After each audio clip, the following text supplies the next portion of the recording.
All right, cool. We alive. We alive. We We live. alive. We live. What's going on, y'all? Like he said, it was so fun in the pool. Oh man, yeah, that was dope. That was dope. That was dope to see everybody chilling, Chilling. chilling. What's going on? So we're gonna let a few people come on.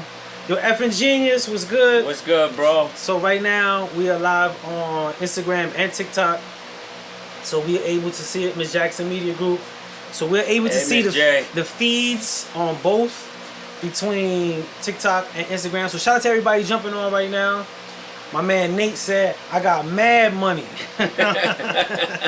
He said, I'm going to GameStop tomorrow to buy everything. That's right.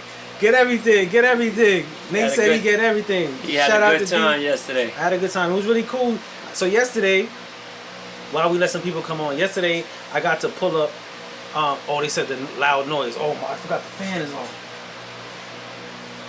Thank you, thank you.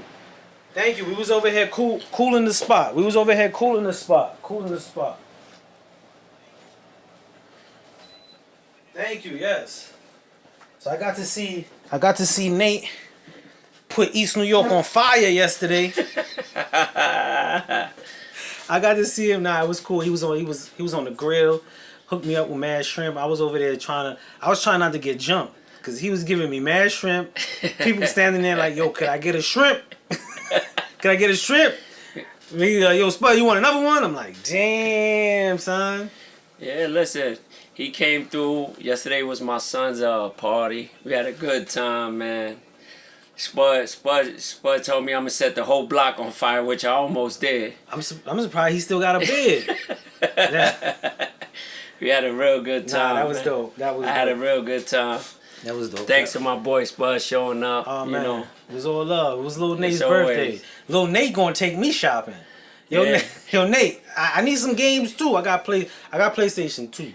He got money. He got a lot of money yesterday. A lot of money. He balled. He came off yesterday. He bought $1. Yeah, he did $1. I think he got he got a few of those. Yeah, He got a few of he those. said worst grill user in the nation. Myself.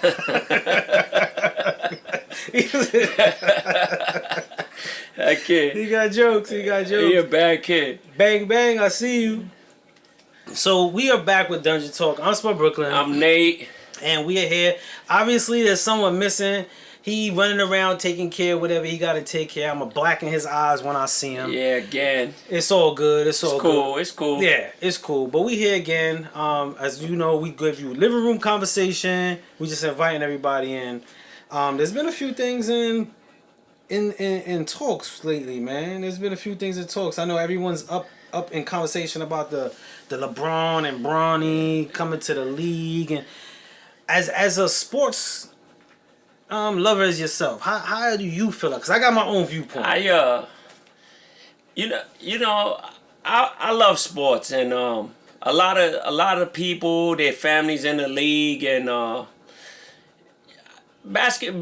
don't think that LeBron James' son is. I don't think he can play. He can play. Okay.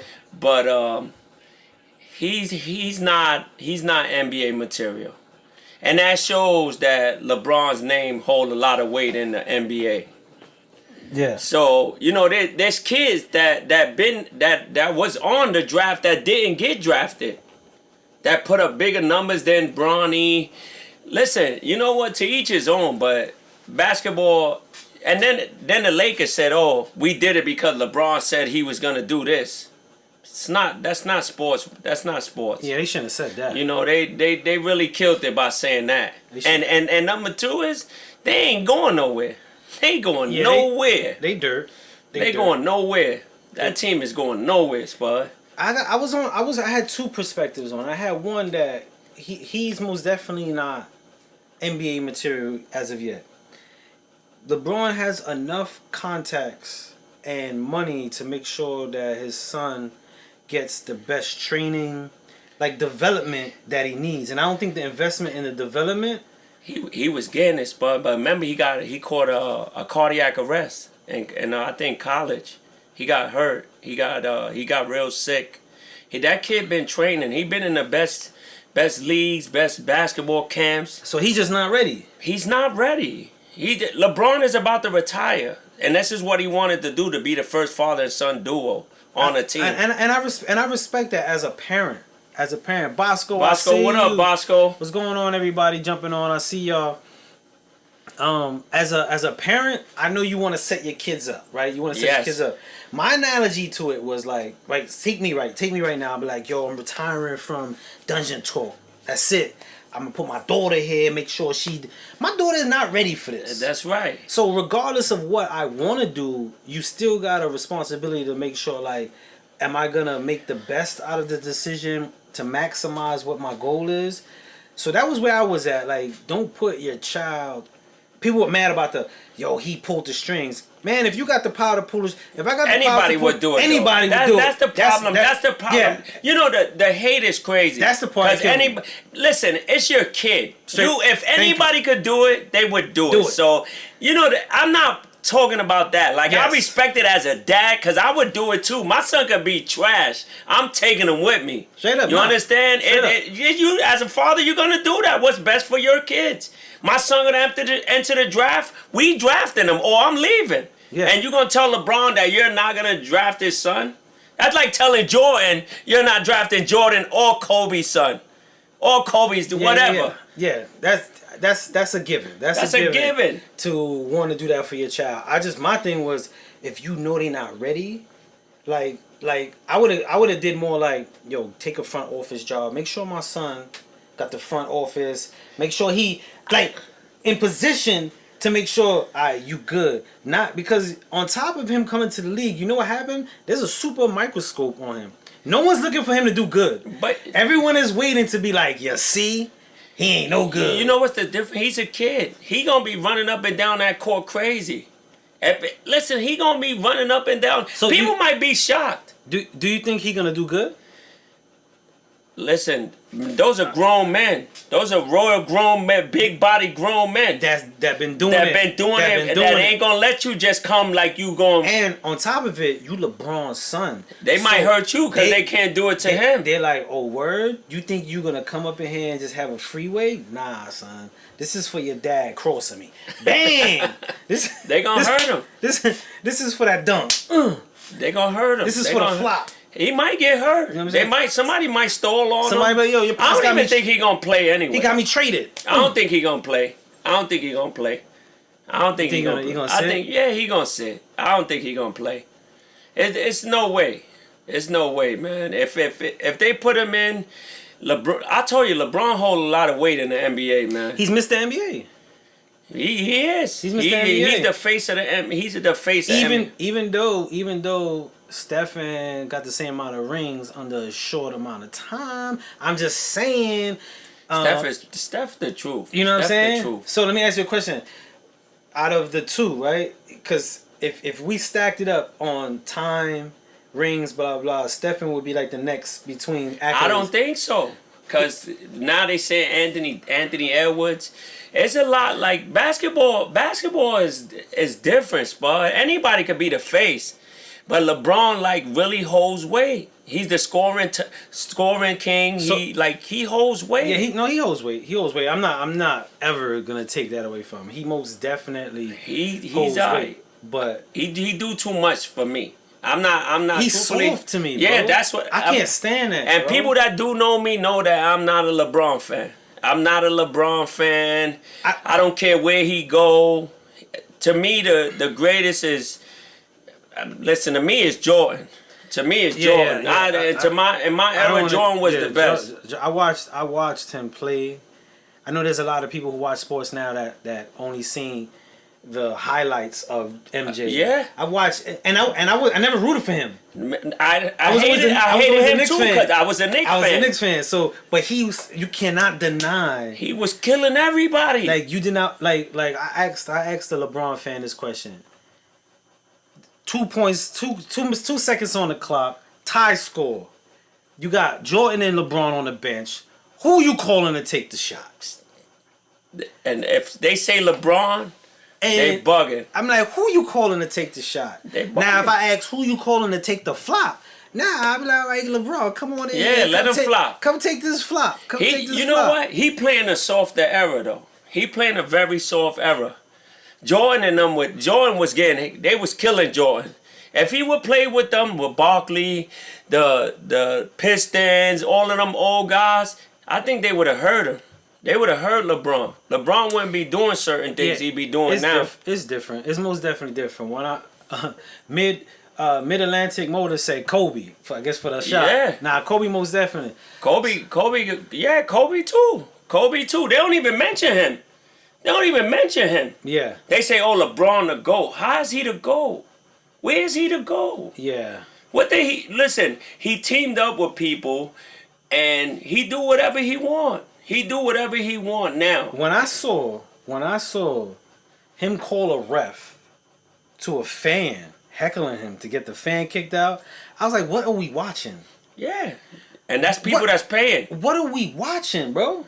That's people that's paying too, that he getting kicked out. That's buying his sneakers. You can't get heckled? You got someone kicked out because they heckled you? Yeah, he can't take it. Man, what in the soap opera is going on? And remember, basketball, you trash talk. What's the first thing somebody do? Two-piece you. Yo, son, if that's the case, Spike Lee would have been kicked out a long time ago, bro. Like, you serious? When I saw that, I was like, yeah, we in a different era and different time. You know what I'm saying?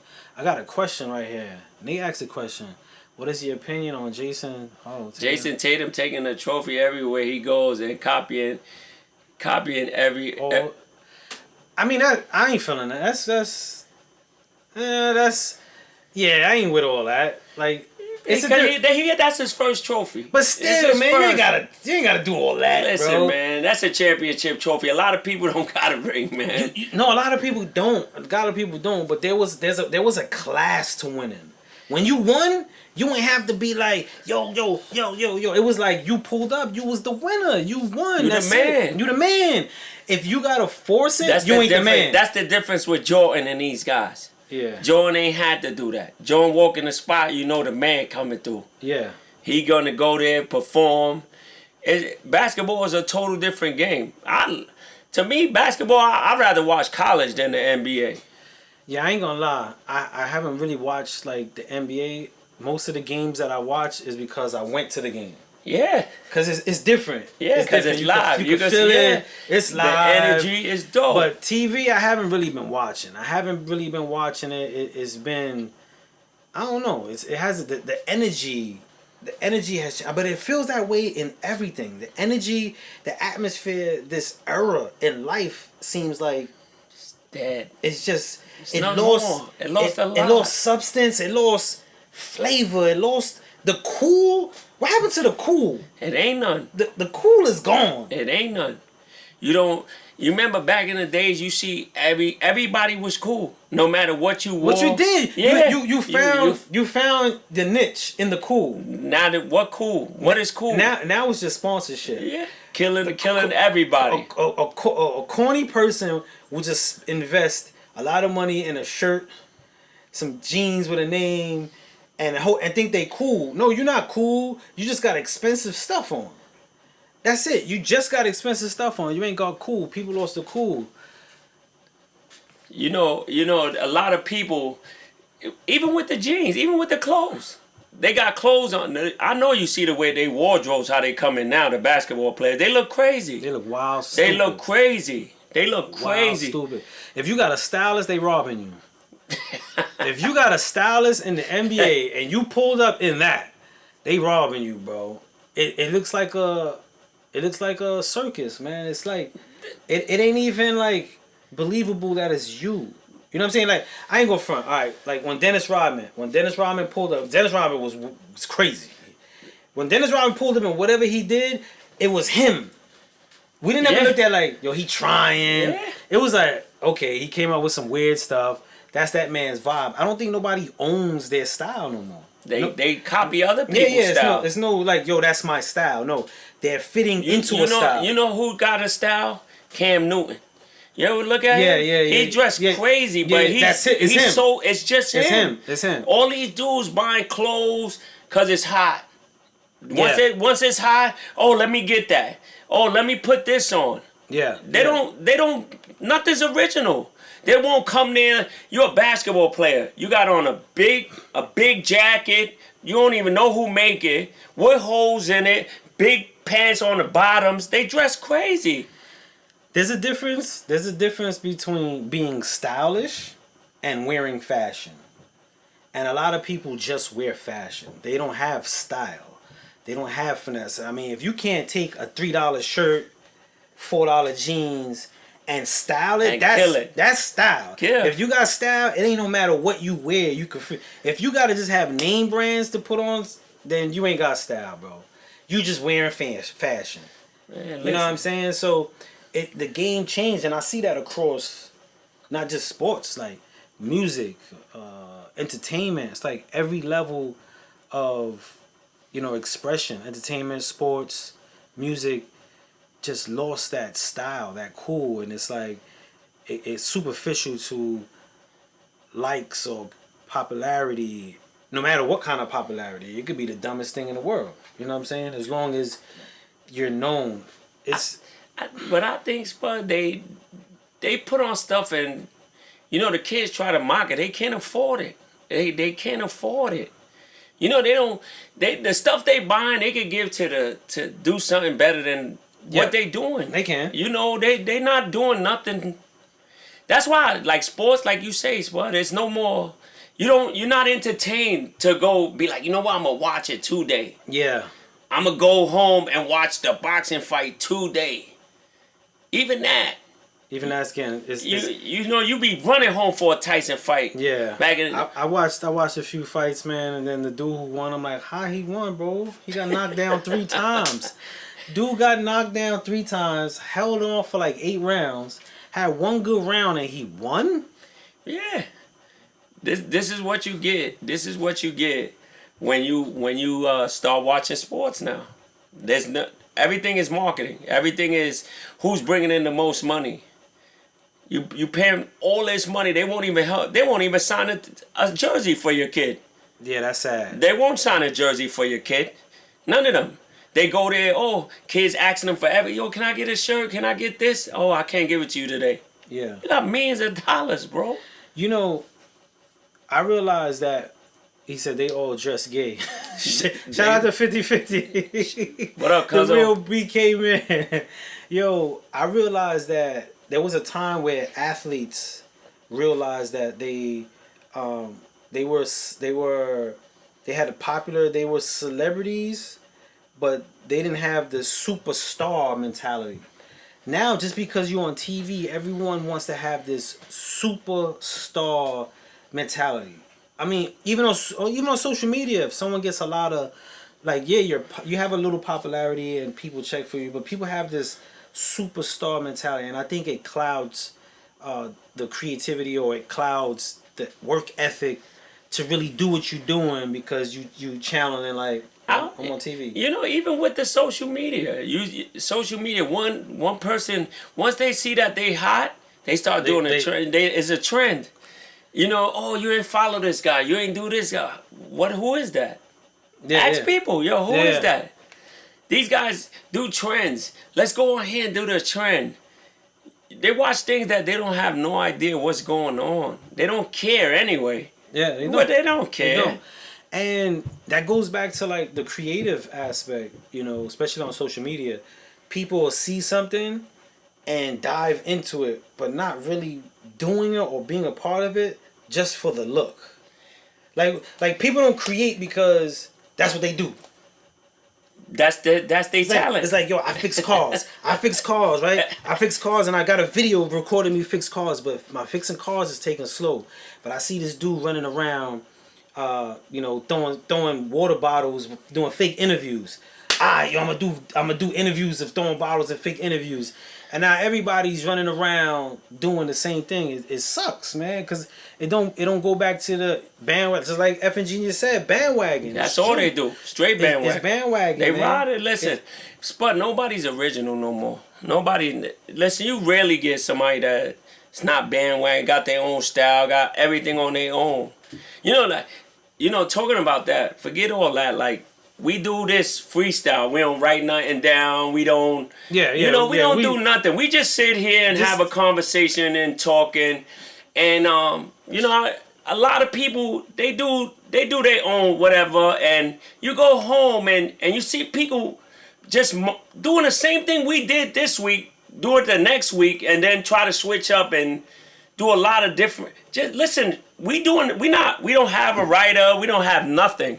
Nah, yeah. Like this is dead serious. A conversation that there's matter of fact, there's times as we setting up, we just genuinely talking and then we be like, stop. Yeah. Let's not even talk about it because this is a conversation that we want to have on air and it's just a genuine conversation. Playboy Berg, I see you. What up, Berg? What up, Berg?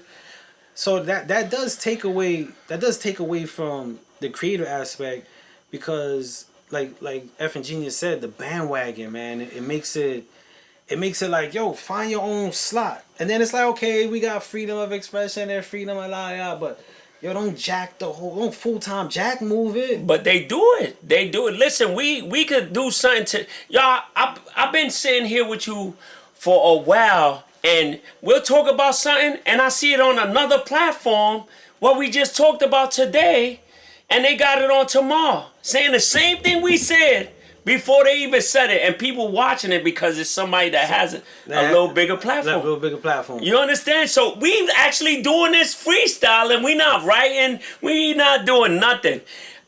I watch it. Listen, my man has a A&R desk. Deep dive. I watch him do this like every week.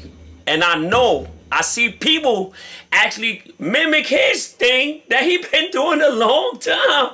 And I'm like, then ask me questions. Yo, can you tell him you just marked everything he did and you know what you're doing. Then you try to fish me because you know I sit next to him and you guys still do it.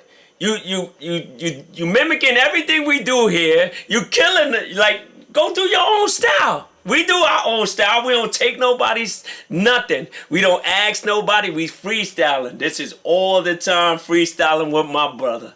You guys keep trying, but it ain't gonna work. It's not gonna work.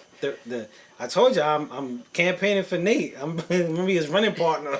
I'm telling you, listen, and we don't get up here try to hate. We don't do that, but we do our own thing. We don't care. It does suck. And F and Genius said something. He said paying homage and riding the bandwagon is two different things, and it is. And when you see it, and when you see someone like running into the pipeline, it is bothering. It does bother. It's bothersome. You know what I'm saying? It's like, damn, bro. Like we genuinely pushing for something, and then you just straight jack it. Even if you and I don't want to say I want to get acknowledgement, you know what I'm saying? No, it's not acknowledged, but I wouldn't feel comfortable just jacking something. But Spud, you doing this because you enjoy it, you like it, and you know. You don't go to ask people certain things that people try to get from you because I'm sitting here with you. Oh, yo, you could come. No, you started something. You literally start something, and now people doing dives, deep dives. Oh, let's do another 8. Listen, no. Do your own thing. Don't ask to be cool with somebody to copy them. We don't do that. We here doing it because we love it. We here doing it because we enjoy it. We not hating. We not doing none of that. We do what we want. We really do what we want. We not hating. I'm not telling y'all hating, but y'all really copying. The little things y'all doing, listen, everybody sees, they know. You know, we sit here every week. I ain't gonna lie. Sometimes I'll be scrolling and I'll see something and I'll be like, damn, that's really close. And he said close. And I be trying to be on the fence, like, like Nas say, no idea is original, you know what I'm saying? So I be trying to like give it the benefit of the doubt, like maybe we just in the same mind frame, but then there's moments where I'm like, damn, bro. We just talked about it. Damn. But son. We literally here talking. Watch. I ain't gonna lie. I saw Evergene said too close. Miss Jackson said people come in just to check us out, try it, but they ain't like us. That's true.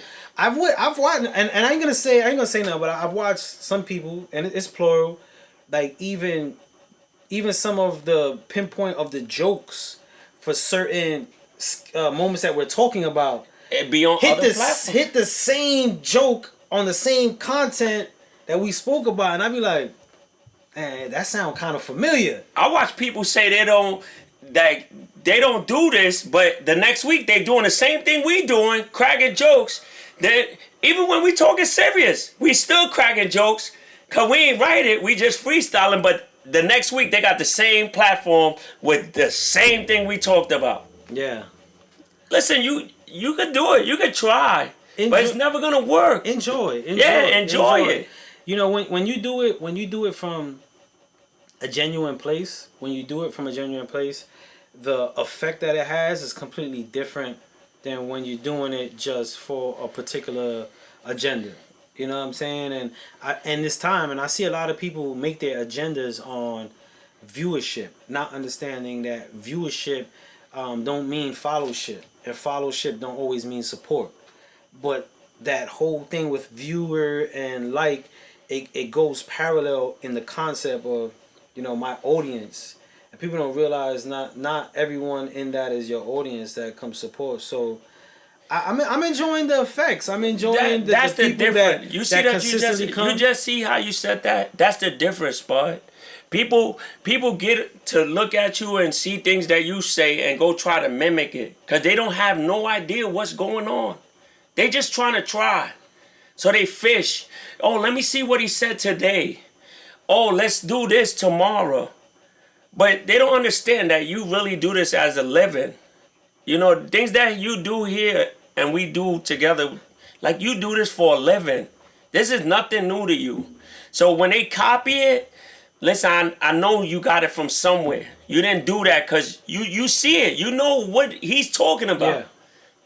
They're not doing it because they want to do it. Yeah. It's not viewership. They're gonna, they ain't show me. A lot of people tell you, yo, Spud, you show me a lot. No, you trying to take a lot. You trying to take a lot. You trying to take a lot of what he's telling you and try to switch it up to act like you doing it. It's not working. You're doing it. Evan Genius said, yo, does that shirt count as a shout out to sponsors? if off topic, but he's like, if so, it's not. My man Nate just got the fish. It looked like a detergent. A detergent. It's like a Nike detergent. Shout out to Nike. Matter of fact, I don't even gotta shout them out on this platform because they don't sponsor this show. But Nike, if you want to sponsor this show, come sponsor the show. They mad with me anyway. They mad with you? Yeah. Nike mad with me.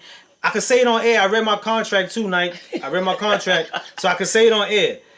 They mad at me because they send me videos, and I don't be posting the ones they send me. You see, that's another thing.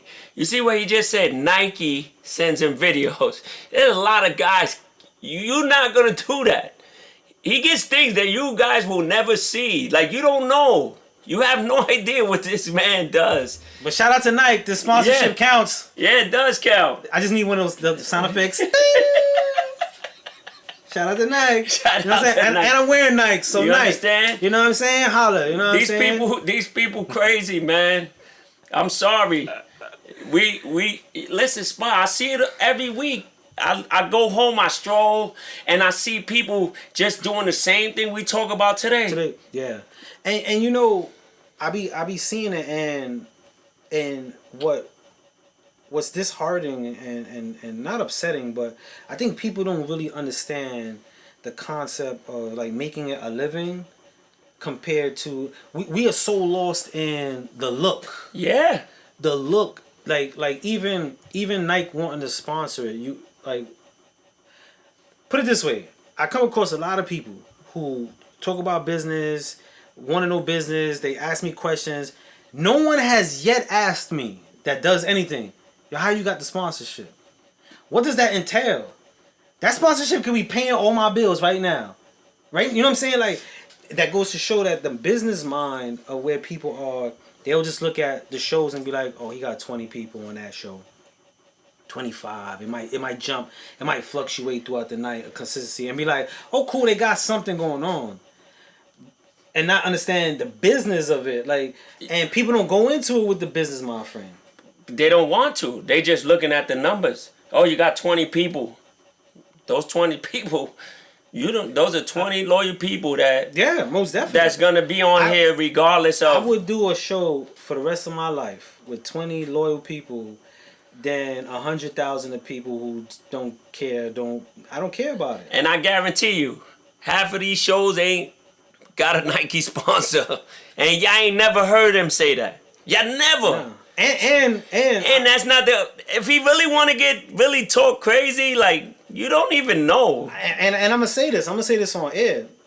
The other day I went to Guitar Center and I bought a new interface and I posted Guitar Center and I posted that wasn't because I like Guitar Center. It's because I'm in talks with them trying to get the sponsorship. You see that? So I was showing them. So even when I did that was a business move, but it was also in something that I really did. So I did buy the interface, but I took that time to be like, yo, welcome to the family. I said, welcome to the family. And I made it about the interface.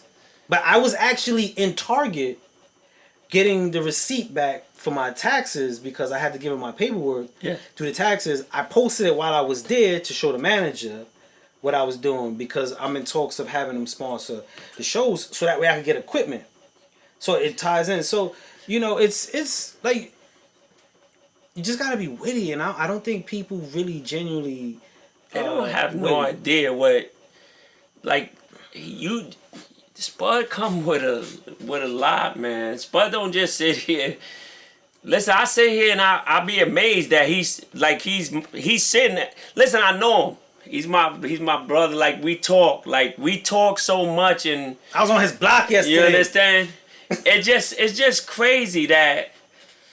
I don't understand, like, he's smart in a lot of things that people don't do. Like, they don't understand the work that he's gonna put in, and he put in work, man. Listen, he do things that it come from his heart, and I just see a lot of people doing, like, people don't care. They're gonna mimic. Listen, he come out with something, somebody else come out with it, but they not sponsored. They don't even know what a sponsor is. He don't come out of his pocket. He gets sponsored. He don't talk about it because he don't have to. And if I do, it's because of the contract. I would never say.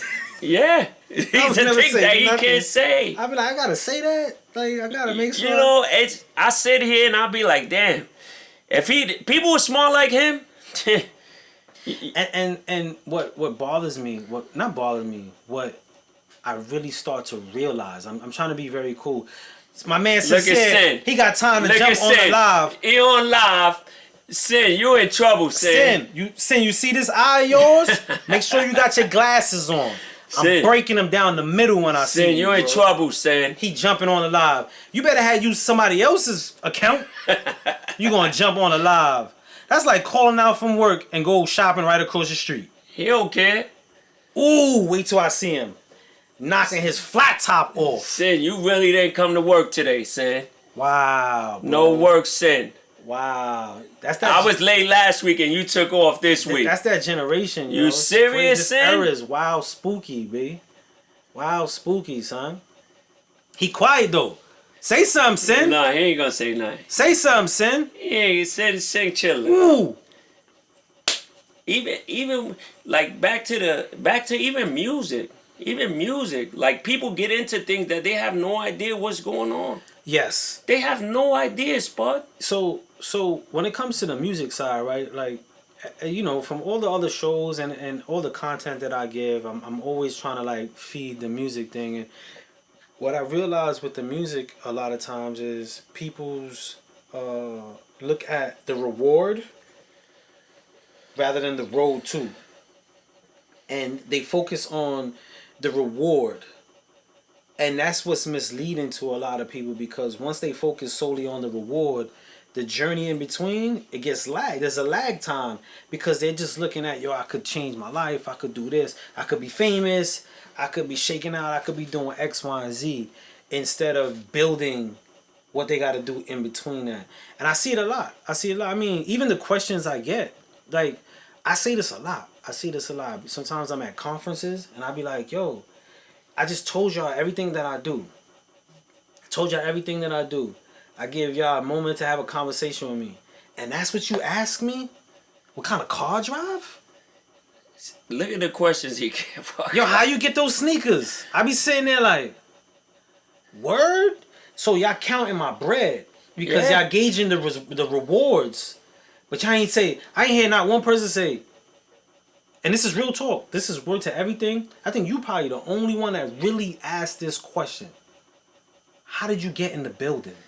And I ask you that all the time. And that's another thing. How did you get in the building? This is another thing. No one ever asked that. This is another thing. He showed me things, and that's the first thing I asked him. How did you get in that building? And who do you... I don't even ask him who he know. I just want to know how did he get in that building to walk around in that building. Yeah, really. No one really... that's not a question. And I'm not no rapper. And he's next to me all the time. I just ask him, and you believe he won't even tell me. So I just asked him to see. He told me, but I just want to know how my man is walking in these buildings. And look, he's a regular dude. Matter of fact, he's not a regular dude. I can't say that. I can't. Dude, to me, he's regular. To me, he's regular. But he's not a regular dude. Regular degular. Yeah, he's a regular dude. To me, he's regular. But it's just crazy that he's literally sitting in these buildings with the presidents, the CEOs, and they asking him questions of what to do with their music and what to do with their team. I don't know if y'all know. Can I say what you are? Yeah, you can say it. You know, you can say it. He's that's another thing. I'm sitting next to a guy. He said, can I say it? Yeah, Spot, I don't like tell people what, because that's nobody business. It's just like, sponsorship and all that. He's a president of a label. A president. A dude who, like, he's an ex-felon, like he'll tell you, and he did all his research by himself. There's guys that he been in buildings that people can't even see the front door. And he don't brag about it, but I see people come, oh, he's doing this, he's doing that. But ask the real questions, how did he get there? How did he sit there and this is my partner. I just be happy that he's literally in the building just talking about it. And he don't come, he just tell me bits and pieces of, what he working on, and a lot of people can't do that. Yo, like, no, that's real. I mean, shout out to Sin, because Sin is another one. Sin put in that work. Sin is another one. Sin is another one. We used to get so frustrated, some of the things that people ask, you know what I'm saying? Like even the going into the labels, a question we get all the time? Yo, when you taking me? Right? I want to know what's the thing that they tell you when a rapper or somebody that's making music. What the first thing they tell you what they are? What they are? When like somebody making music say, yo, Spud and Sin, what you could bring? They like when they say what you bring to the table, and then what they ask you. What they are, the next best thing, right? They be like, I be like, yo, so like, tell me about I'm New York's next. I'm bringing New York back. I'm the one, and I'm like, I can't take. I'm the one. That how many people could say it? Just I'm the one.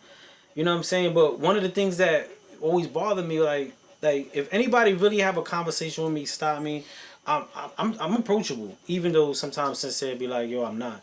But I'm approachable. I don't think Sin is approachable. I'm approachable. Sin is not approachable. He's not approachable? No. See, it's vice versa. Sin won't talk to you. Sin, you cool. You'll ask a little questions, but you gotta approach you at the right time. Cause people do approach you in wrong time. Yeah. And come with real foolishness. And I never understood that. You know what I'm saying? I used to always look at celebrities, right? And I used to be like, celebrities complaining or getting into stuff while they out and about. And at one point, I used to be like, what you getting mad about? Yo, you a celebrity?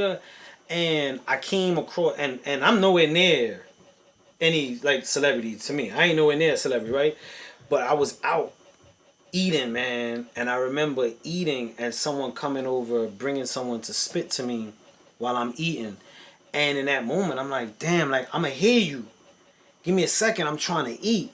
And they spitting, and I'm eating a little bit, and then I even stopped to listen, and then they kept going. And I'm trying not to be like, yo, give me a second. It got to a point when I was like, yo, you got something dope, man. Let me eat this, and we chop it up.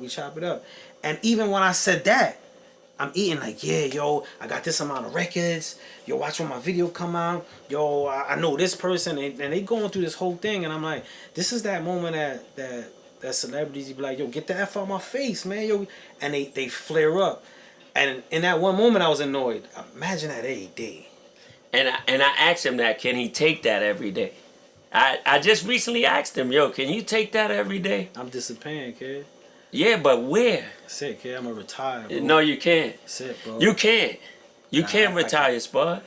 It's a lot of things that you know, in-house, people that know him from in-house, they got a gift on their hand. Like, they got a real gift, man. It's a gift to work with him, and he's a smart dude, man. He's so smart, bro. Him and Sin is smart. Sin is just the quiet smart. Sin is the quiet smart. Sin will just tell you the truth right off the rip. Spud will let you talk yourself into killing yourself. Yeah. Sin will tell you off the rip, like, yo, we can't do nothing for you. Spud will tell you, yo, listen, you know, we can work a little. Wait. Sin is gonna tell you the truth. That's one thing about Sin. Yeah. I can see that. I can see tell that. the truth. I can see that. Or I could see Sin telling you the full degree without breaking it down to you. Yeah, but he tell you the harsh way. I would be like, listen, that might not work, but in between this. Sin just be like, nah, that ain't gonna work. Yeah. And I'm like, nah, it could work. It could work. Sin tell you the truth. But me and Sin, we had this thing called the alley-oop. And this is what we did almost at every meeting. And y'all been doing this a while. A long time, yes. A long time. It's about 7 years, about 6-7 years. And I would ask him when they gonna do certain things for themselves, cause he would come and tell me like, "Yo, we did this today," and I'd be like, "Yo," but I ask him all the time, "How did y'all guys get in the building? Like, who do you know?" Like I told you, I do construction. I know you can't get in these buildings. I know you can't get in these buildings. I want to know how they get upstairs. They know the front desk people. They know their names. Like, they know these guys' names. Yo, I'm gonna say something. I'm gonna say it on the air. The approach. You see how people approach me with a list of, yo, I want. I'm trying to get a record deal. I'm trying to get a studio. Our approach to labels was never what we needed. We found out what they did. And we told them, yo, there's a little gap here. This is what we could do for you. We could do X, Y, Z. And they be like, oh, snap. Because no one approaches labels with, I can add value to you. It's always a want. All day long, labels are getting what they want. People wanting from them. I want a deal. We never went into it with, yo, could we get?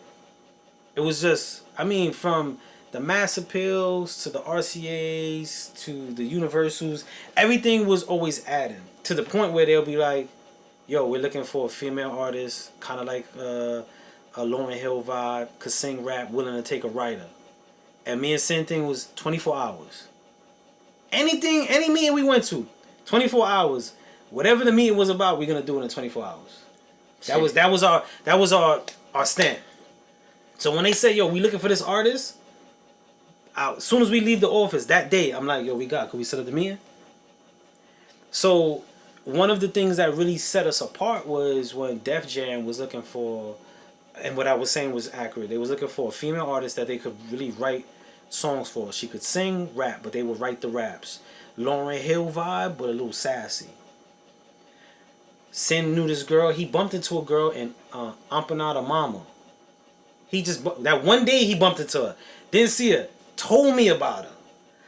As soon as they called me, as soon as I hung up on the phone with Def Jam, boom, I called Sin. Yo, Sin, they looking for XYZ. What's up with that girl? He's like, yo, she got no music. I said, but you heard her sing. Yeah, she could sing. And I said, yo, call her. That was Sunday night. Monday, she comes to the studio here. We sit down here in the studio. Yo, we hear her sing. She got some. Sin was just like this. Boom.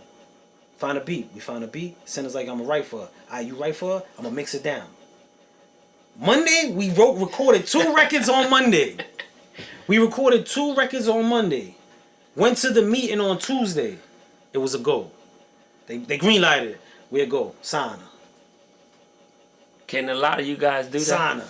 Boom. And we went into it with, okay, she could sing. She can't really rap. Sin a bust his pen. They also had a writer at Def Jam who was willing to write. Right? She was with it all. I was doing the engineering. Everything was done and recording was at Shoe Studio. They was cool with it. And boom, it was from there. So we always went there with... Where you recorded at? Right here, Shoe Studio. Oh, remember that. Shoe Studio. We recorded at Shoe Studio. And they used to come. They used to come into the to Shoe Studio and sit in on the sessions. Creative control. We had all the creative control. They'll get a few beats and be like, yo, we want her on this beat. Alright, cool. We pen it and we played it. That was our thing. Pen and play. We penned it, we played it, they liked it, we went from there. And that's what we did. That's what we did. For 7 years. 7 years. And then labels would see I played the social media game. Some people thought I was fronting on them, going into the studios. That wasn't my plan. That's a plus. The likes and all that was a plus. I needed to show accolades that, yo, why is he recording? Because you're not supposed to record. Yeah. So if I keep going to a building and I can record, the other buildings are going to be like, whose son? Yeah. Because he up in there doing what he want. Yeah. Call them up. So what me and Sin did when we go in there, phones on. We record everything. And trust and believe, we ain't post everything. I got some stuff that I can show you. We ain't post everything. And we will post that. And I was posting that to play against the competitors. It wasn't the people. It was the competitors. I was playing against the competitors. And that was our thing. Cause Sin really was like, Sin always been like uncomfortable with showing what's going on. He always been uncomfortable with that. I told you, he's the... But that was the balance. Cause if both of us did it, it looked too much. And in meetings, sometimes I needed the friend, cause Sin was real kind-hearted and friendly. And sometimes that was the balance. You know what I'm saying? And then sometimes there's times I'm kicking him under the table like, nah, that's dead. Son is corny. Son is corny. I tell you a quick story. Mass Appeal. We in Mass Appeal. We talking to Peter and we trying to get the situation with Peter with Mass Appeal. And Jungle walks in. And Sim's like, yo, that's Jungle right there. That's Jungle. And I looked over and I was like, nah. He was like, what's up? I said, I ain't saying nothing. He was like, what? Nope. He was like, man, you hard. I said, nah, I'm not giving him no energy. None. And then when we went to the A&R meeting, Jungle was in the meeting. And we spoke up because they was doing something that didn't make no sense. And Jungle was like, yo, I'm feeling y'all. When the meeting was over, they was in the studio. I told Sin, you go over there, rock with Jungle and them. I'm going to play the front. I'm going to mess with the producers to make that gateway. He made the gateway. And I said, by the end of the night, I'm going to come back. I'm going to dap you. End of the night, I dapped him, and then he was like, yo, this is my business partner. Oh, hang out. And we hung out. Yo, I kid you no lie. 2 days in, passwords, the studio, everything was just handed over. We were doing Dave E sessions, A Boogie set, like, it was just green light. And I kid you no lie, this dude was there. What's the Crip dude from Harlem? Dave East was there. Jungle stood in the middle of the room with all his mans and everybody. And it was like, yo, I prayed every night for y'all. I swear. He said, I asked my wife. He said, I prayed every night for dudes like y'all. Because his thing was like, I'm in a position, but business was hard. Because they not business orientated. But that's the difference. So when your business, you go straight to business. You're not going to let people sign their life away. You actually take your time to do the business. A lot of these guys don't, they hot. They sign their paper. They don't even know what they just did to themselves. They can't get out of the deal. They can't do nothing. They just killed themselves. Not knowing they owe a lot of bread. You know. And how information is accessible is another thing. Because people go Google something. And because they Googled it and obtained the information, they think they understand business. And I want to share something with anybody there. Obtaining and executing is two different things. And a lot of people obtain information and don't know how to execute it. And that I say this phrase all the time. I watch business mess up business. Yeah. People thinking that they own their business ruin business because they got all this information but don't understand it. But the information they got was from somebody else. That's not their own information. That's true. So their information is misguiding because you just saying what other people tell you. That's true. You really don't know. People have no idea. They just go because they know. Listen, I sit next to him and I don't even know what he says to me sometimes about the business. You know, I ask him opinions. I go to him. We talk. And it's things that I won't even try because I ask him because he knows. They know. Him and Sin knows. So if I told them, yo, I could bring somebody to the table, they look, they do things, and that's another thing. People can't look at people's things the way these guys can. So the things that they do is really done professionally. Like they not playing. They put in that work for a reason. They went in there with nothing and came out with a lot. With a lot. And once you get the concept of business, you see the playing field different, bro. And a lot of people don't got the concept of business. They either got the concept from one aspect. They either got the concept as the supplier or the concept as a customer. Those are the two. You have to understand the concept of both. And not just one. And that's what they don't understand, Spud. The supplier and the customer. Yes. So if they would treat it like that, they will understand. But you can't break it down to them like that because nobody's everybody's a supplier.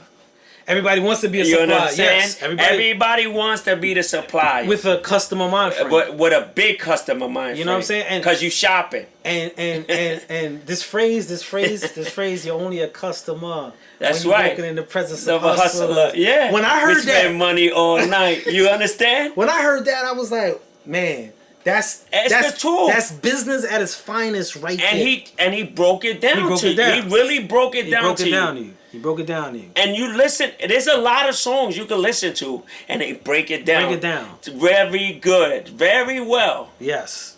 But I had like you're the supplier, right? And a lot of people's attitude is they the supplier, but we'll take your supply and try to change it around to be the supplier and just the customer. Yeah. They have no idea what you just told them, so they switched everything around. Or I switched everything around because you told me how to go get it, how to do it, but it's still done wrong. Yeah, it's done wrong. And the concept of customer and supply, right? I get people who, in just those terms, come to me looking at me as a supplier, coming to me in the concept of their supplier, but they're coming to me with a customer mentality. So it's like, yo, I need this and this and this, and they looking for because the customer's always looking for the short end. But they looking for the short end. They looking for the short end all the time to get around. So you come to me and we want to talk supplier conversation, but you coming to me as a customer, we can't do business because you're not looking at the profits margin of gain for both of us. It's for you. That's a customer mentality. Customers don't care how much money they gotta spend on factories and lights. As soon as they hear a store's closing, they be like, oh man, that's crazy. Yo, my new sneakers can't come out. And then when they go to the store, they want a deal. Yes. They want a discount. That's a customer mentality. You can't go now, say two companies are coming together, now they're gonna talk business, they're gonna talk how we can make money.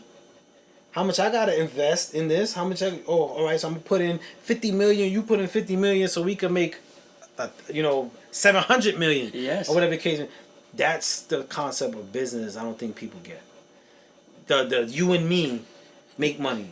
They don't want that. Remember, you always it can't be me and you. Yeah. That's another thing. And also I understand this in business. No one's in business to make sure you make more than them. And that's crazy. Crazy. No one's in business to make sure you make more than them. You know, that's the difference in a team. Because everybody, the head guy, that's another thing. People don't follow. They don't follow directions.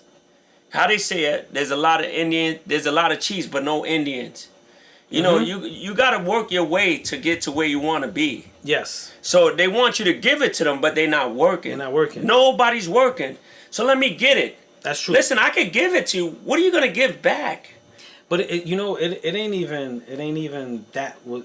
They don't want that. They want, again, the reward. But how you gonna get the reward if you're not working? You didn't deserve the reward. That's like with your kids. You reward them when they work, when they do things good. Yes. These people, oh, I'm hot. So just hook me up. Yeah, hook me up. Yeah. Be like, all right, I hear you. You understand? I hear you. It don't work like that no more. They're not doing that no more. Oh, let me give you this 100,000. What you did for the 100,000? And I'm gonna say something real. I'm gonna say something real right now on air. This is real talk. I'm an artist, and with all the edges and all the contacts that I have, people ask myself, "Yo, why you ain't push yourself to be an artist? Like, why you don't?" And for one, I don't want to be controlled, but two, I know the work that you have to do. I don't want to do it. So when I'm trying to tell people, yo, this is what you got to do, I know what can make your odds stronger.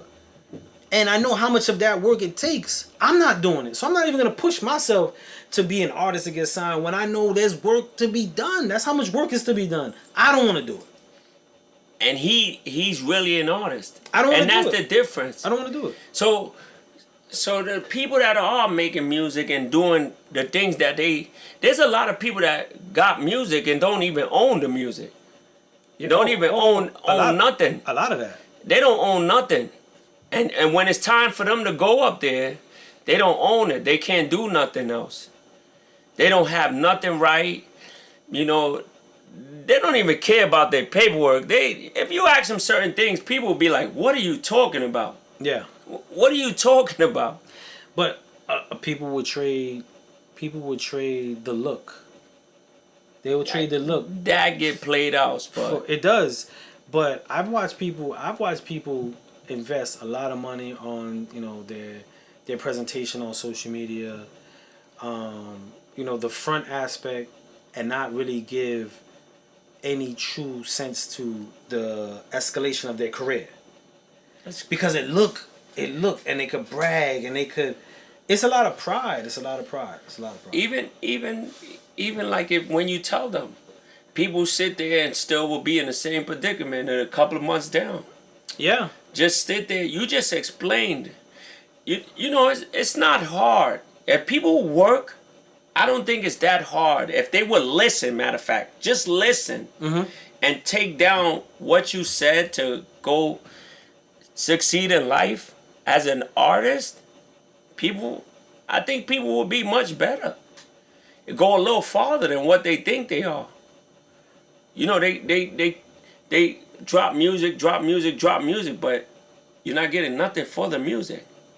You're gonna die. You gotta have a I call it the landing. Like, all right, there was a long time I was coming out with merch, and my merch was moving, and I was like, all right, my merch is moving, but I'm not having it maximize the reason why I got merch.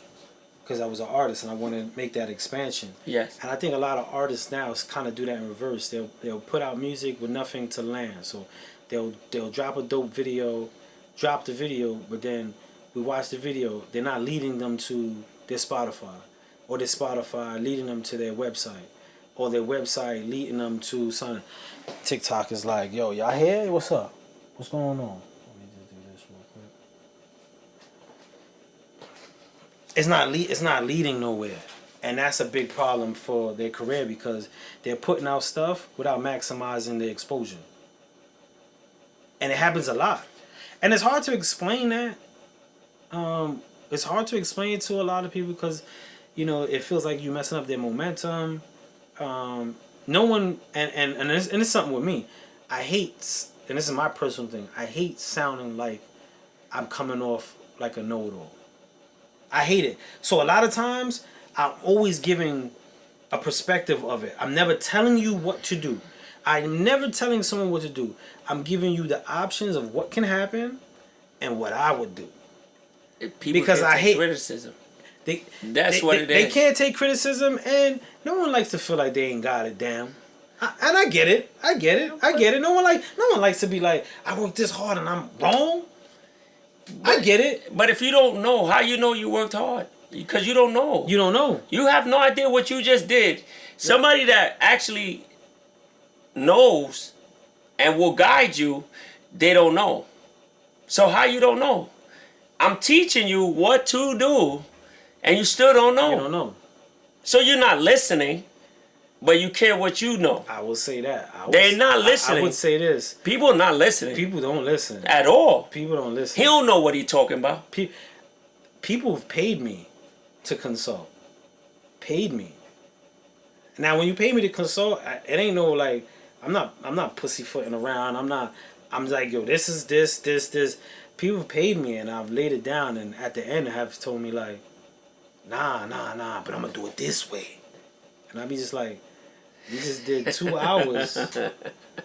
You laid out everything. I'm showing you some of the stuff that possibly hindering you, but you're gonna do it that way. All right, cool. You paid me. You know, even they say, oh, we get the numbers up. How you gonna get your numbers up if you don't own the numbers? You don't own nothing.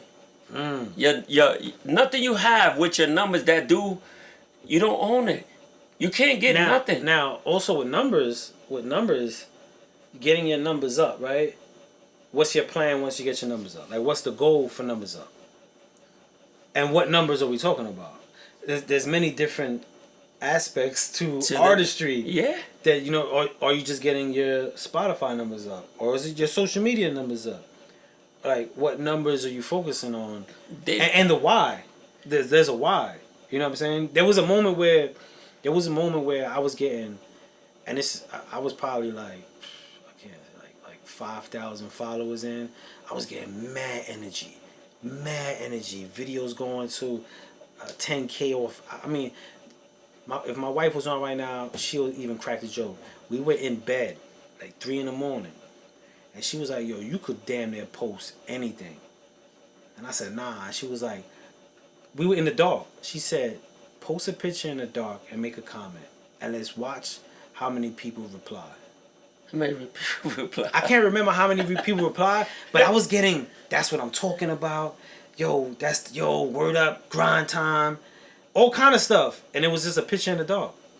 And I looked at my wife and I was like, yo. And my whole mind frame at that moment was, all right, now my focus is get my numbers up.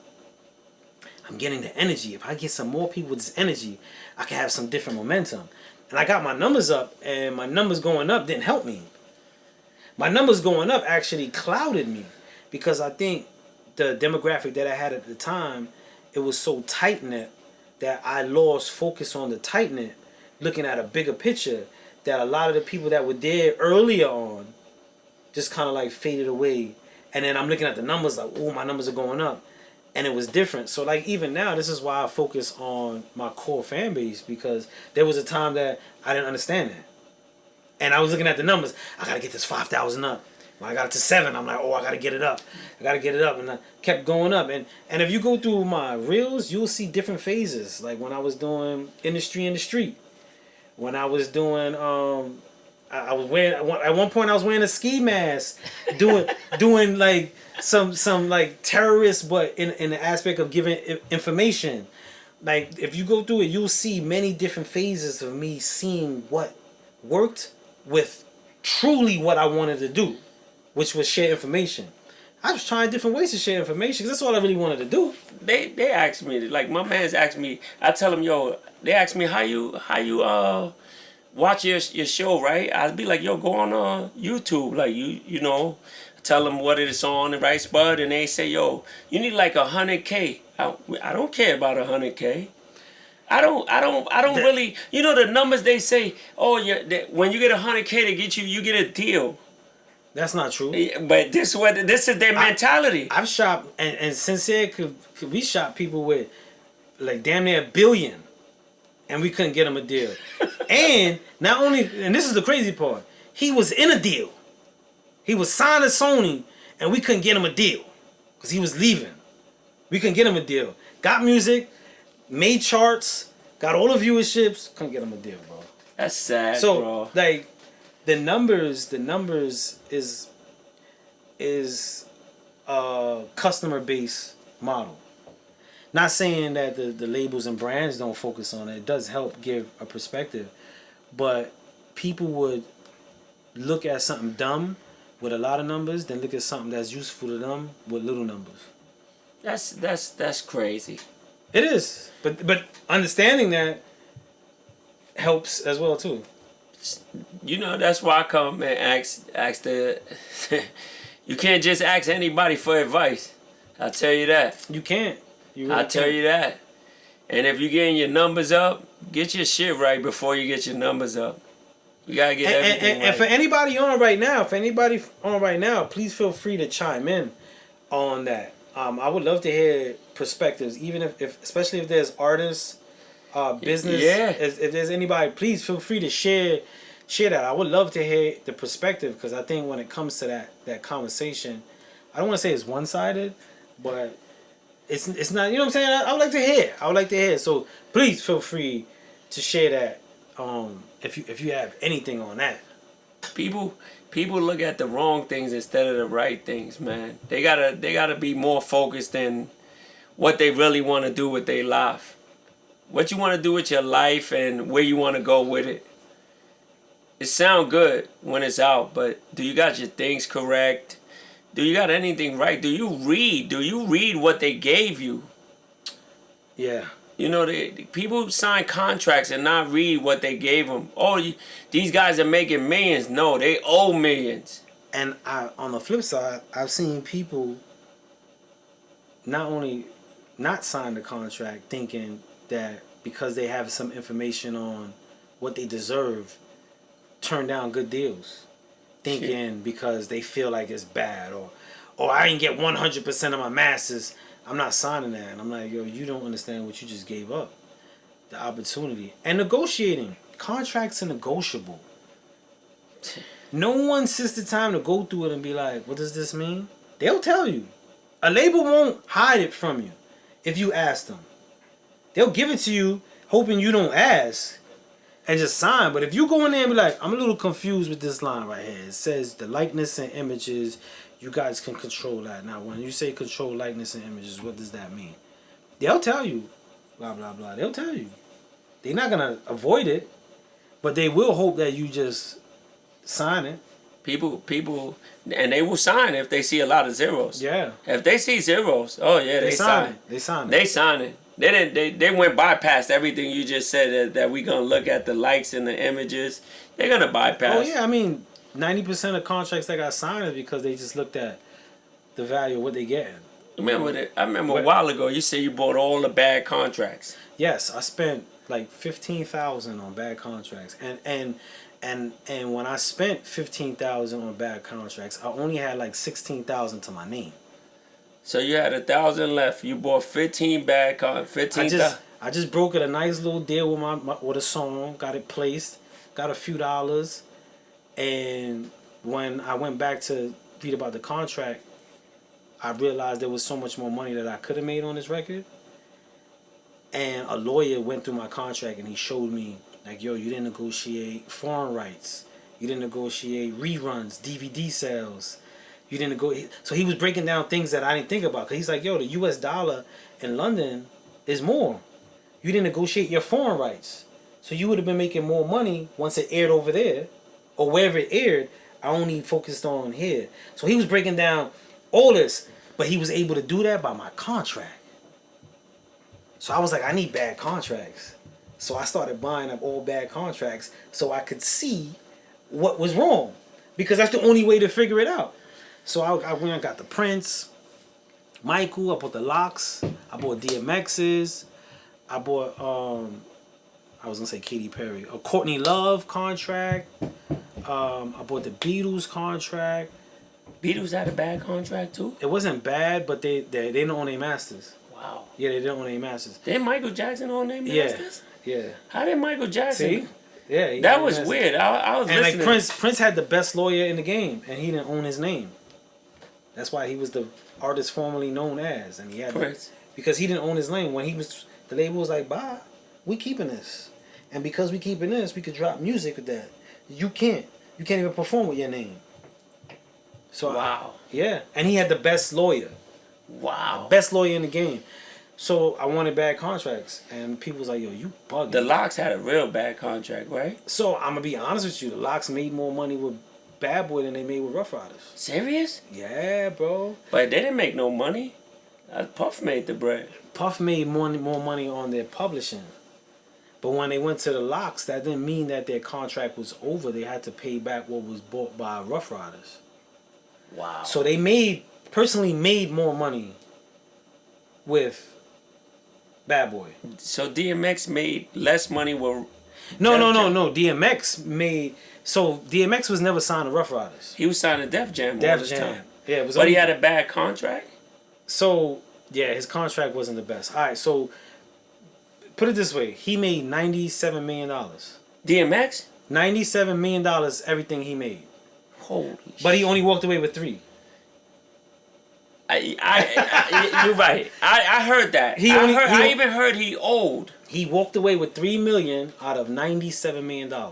I got the contracts. So what happened was he dropped 2 albums in 1 year. People think he dropped 2 albums in 1 year. Big difference. Damn. People think he dropped 2 albums in 1 year because he was hot and he was happy. No, he dropped another album because he was like, "What? Where's my money?"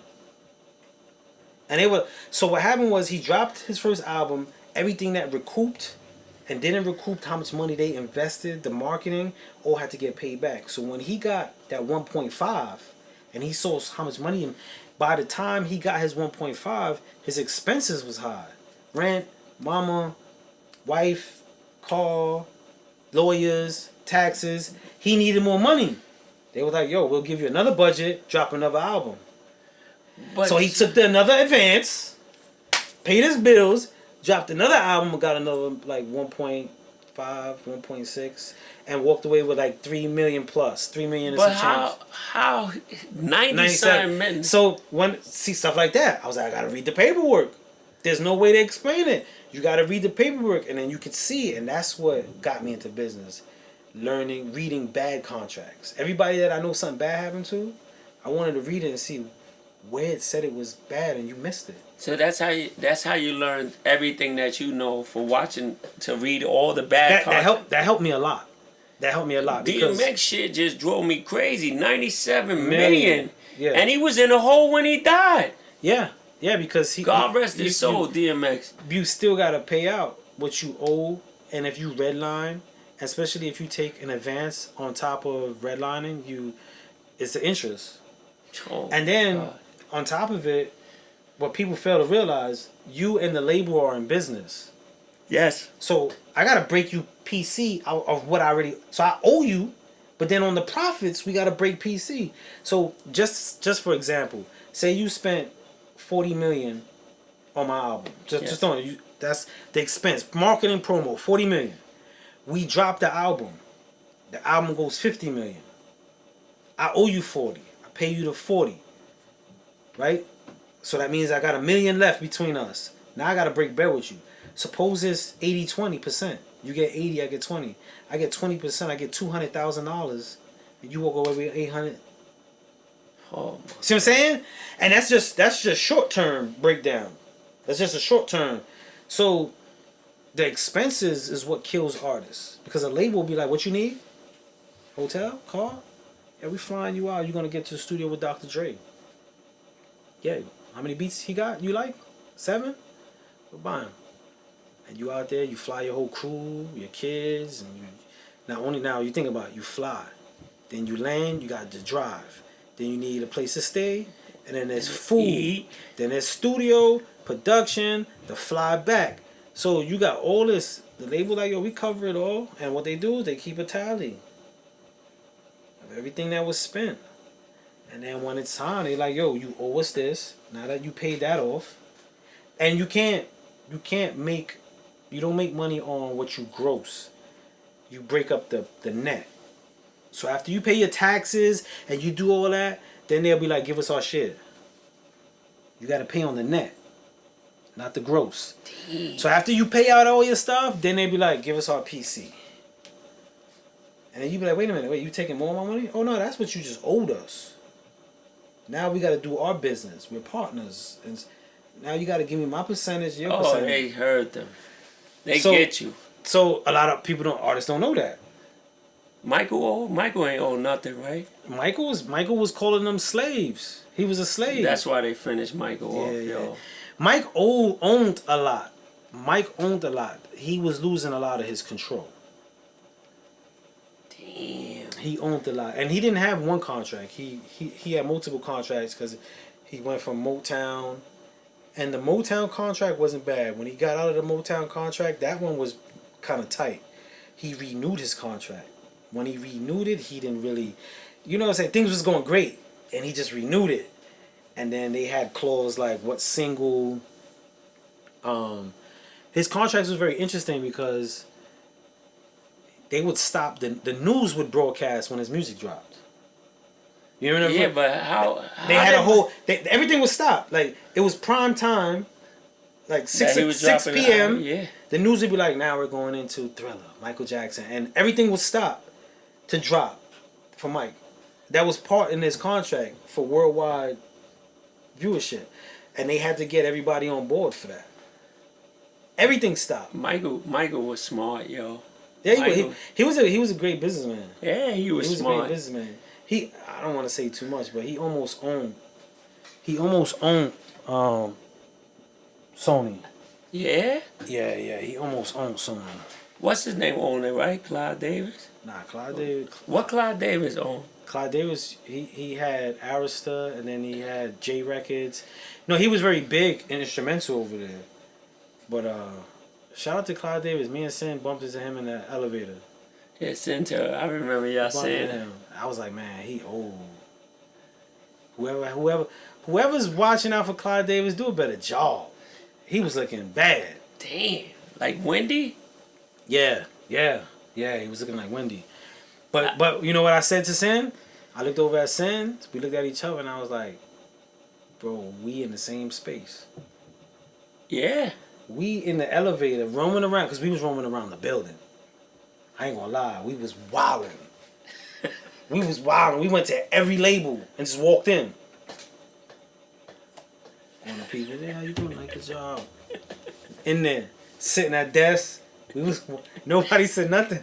They ain't gonna Nobody get, say it's nothing. hard to get in them buildings. We was all over. That's bro. why I asked you how you get in It was it. all over. They gave me a key card. I made a video. There's a video. It's online. I was buzzing through, baby. With the key card? And I was like, I walked through Def Jam building like I was using Kanye West joint. I was walking through, beep beep, buzz through, walking through the building. Yeah, we was wilding. We were taking videos. No recording in here. I got a recording of someone telling me I'm gonna get banned if I record, and I posted it. Yeah? Yeah, I ain't get banned. That's things that people can do. You know, but you could build just and I don't want to get over myself and it could have backfired. But when you work hard on solidifying your value, you could get away with it. You could get away with it. Cause I know the day that I can't fulfill and the day that I can't do whatever, I know they don't love me. They ain't my friend. Yeah, And they're gonna fall back the moment. I know that. I understand that. So I make sure I stay on top of my value. You know what I'm saying? Stay on top of my value. chess. Chess. Yes. The chess that you play is. Listen, man, you just gotta work, Spud. These people don't want to work. You do. You gotta most definitely work. I'm just making sure this is good. Alright. It looked like we froze for a second. I just wanted to make sure we was good. I'm telling you, people don't want to work. They don't want to work, and you just gotta work hard. You gotta work hard. Anybody? Nah. You know what? Work smart.